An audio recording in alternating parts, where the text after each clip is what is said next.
Good evening, everyone. Welcome to press conference. If local journalists, Finnish journalists, would like to pose questions first, we'll be delighted to answer. Rispondo in inglese o italiano? Sì, rispondi in inglese, si traduce Claudio, se ti fanno domande in inglese e viceversa. For the first time in Finland, what do you know about the country? Second time, but first time to play. I'm not focused on the country. I'm focused on the match. Is a must-win for us. We need to win for not depend of other results, for not to be thinking of what happened, what doesn't happen in Bulgaria. We need to win, and we know that is not going to be easy. In the first match, after the match, I tried to be as honest as possible and say that 11 against 11, the match was difficult for us. And then with one player more in the second half, we created an easy match. But 11 against 11 wasn't the easy one. Of course, I watched both matches here against Ludogorets and Betis, and not easy matches for them too. Ludogorets couldn't win, and Betis was, in my opinion, a bit lucky the way they finished the first half. So difficult match tomorrow. We are not on holiday. A big accumulation of matches for us, and this one is a crucial one because we want to stay in the competition. We don't want to go to Conference League to defend our cup. We want to play in Europa League, and we just think about win the match tomorrow.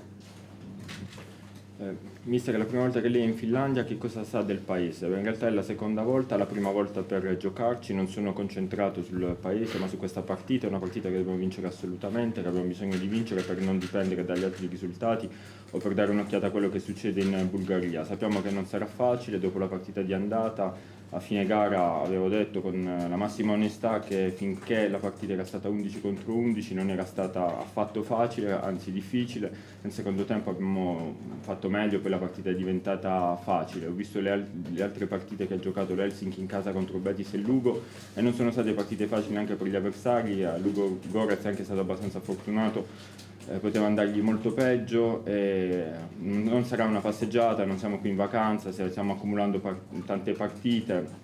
È una partita cruciale per noi perché vogliamo andare avanti in questa competizione e non vogliamo scendere in Europa League dove siamo i detentori del titolo. You saw the artificial pitch. What did you think about it? How do you feel about playing on the artificial pitch? And to follow up, how come you didn't train here today? I don't want to cry because there is no advantage of crying. We have to play. We have to play. As I was saying before, we need to win, and it doesn't matter if it is on grass, artificial, or sand. We need to win the match, and the focus must be that. If you want my opinion, a part of this game, I think that artificial pitch is another sport. It's not football. It's another sport. Change a lot at the technical level. I'm not saying at the tactical level, but at the technical level change a lot. The better players, they suffer. Even the best defenders, there are some technical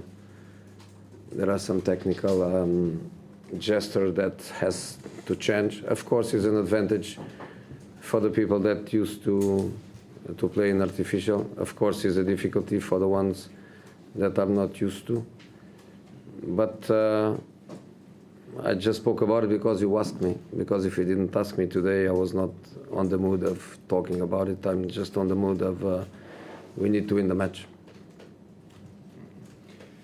Una domanda a proposito del terreno artificiale, che cosa ne pensa e come mai la squadra oggi non si è allenata qui? Dice, ma non voglio lamentarmi, non voglio piangere, anche perché non ne deriverebbe alcun vantaggio per noi. Dobbiamo giocare in queste condizioni, una partita che dobbiamo vincere, non importa che sia su erba naturale o su un terreno sabbioso, dobbiamo essere concentrati soltanto su questo. Se vuoi la mia opinione, secondo me appunto il giocare su un terreno artificiale è un altro sport, non è calcio, perché cambiano delle questioni a livello tecnico, non tattico, cambia il gesto tecnico, ed è evidentemente chi è abituato a giocare su questa superficie è avvantaggiato. Però ecco, ne sto parlando e sto rispondendo soltanto perché, per cortesia e perché me lo hai chiesto.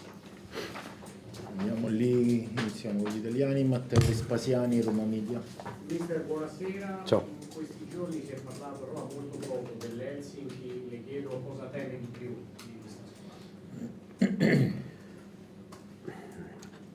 squadra. Non voglio dire temere, voglio dire sapere, conoscere e essere preparato. Dopo partita di casa ho fatto complimenti all'allenatore, perché ho visto una squadra molto bene organizzata. Per dire la verità, penso che negli ultimi anni nord di Europa, Scandinavia, loro zona è una zona in grande evoluzione calcistica. 10 anni fa, 20 anni fa, tu potevi trovare qualche giocatore molto bravo, però squadra come squadra non tanto. Oggi tu vedi squadra di Finlandia, Danimarca, Svezia, tutti loro molto molto bene organizzati, allenatori preparati, e quello ho sentito nella partita di casa, una squadra che sapeva quello che voleva fare in campo, che aveva una buona identità. E come ho detto io, 11 contro 11 era una partita difficile per noi, pensando che domani di solito il calcio è 11 contro 11, pensando che domani sarà così. È una partita dove dobbiamo giocare a un alto livello, perché è avversario difficile. Well, in Rome over the last few days, people have not spoken a lot about Helsinki. What do you fear the most about this team? Well, I wouldn't say fear. I would say that we are ready and we are aware of this game. We have knowledge about this game. After the first leg game, at the end, I congratulated the coach on the performance of the team, because it was a very organized team that we saw. And to tell you the truth, over the last few years, Scandinavian football, Scandinavian countries, Nordic countries have progressed a lot and fast. 10, 20 years ago, you would see some very good individual Scandinavian players, but not so many good Scandinavian teams. Nowadays, you see very good Swedish, Finnish, Danish or Norwegian teams. They are well organized. Their coaches are well prepared. They know what to do on the pitch. They have a very clear identity. And as I said after the first leg, until we were 11 against 11, it was a difficult game for us. And usually in football you play 11 against 11. So tomorrow we expect a difficult game, and we'll have to put in a very good performance, because we are facing a strong opponent. Cecchini. Quanto mancano? Ne facciamo 2 o 3 italiane e poi abbiamo finito la versione giocatori. Come sta? Tutto bene, grazie. Giulia, volevo dirti questo, proprio a sensazione, a pelle, tu che hai 1000 partite alle spalle, dopo tutto quello che si è parlato delle difficoltà della Roma nel segnare, con tutti gli infortuni che ci sono stati, senti che questa può essere la partita della resurrezione, che l'attacco possa sbloccarsi, che qualcuno paga pegno, come hai detto tu? La squadra. Mi piace. A me, quando si parla di un modo positivo, sono molto molto felice di esaltare, si dice, no? Di esaltare l'individuale. Quando il commentario, quando l'approccio è negativo, non mi piace. L'ho fatto già qualche volta ti esce ti esce tante volte davanti alla stampa, che qualche volta ti esce, però per principio è una cosa che non mi piace. Siamo noi come squadra che dobbiamo segnare di più, non voglio andare sull'individuale, niente. Well, also due to the many injuries, Roma has struggled scoring goals. So do you believe that tomorrow can be like the turning point match to this regard? Well, personally, when things go well, I like to praise my individual players. But when things are not going so well, I prefer not to point the fingers towards anyone. I've done it sometimes in the past because sometimes it's difficult to retain yourself. But as a general rule, as a principle, I would say that as a team we must score more goals and be more prolific. Prego Guido. Buonasera. Ciao. L'Helsinki è il 212esimo nel ranking UEFA, la Roma 15esima. Con questo campo, con le difficoltà che avete, le assenze, i giocatori che non stanno al 100%, questo gap si riduce secondo lei? Non mi interessa il ranking per niente.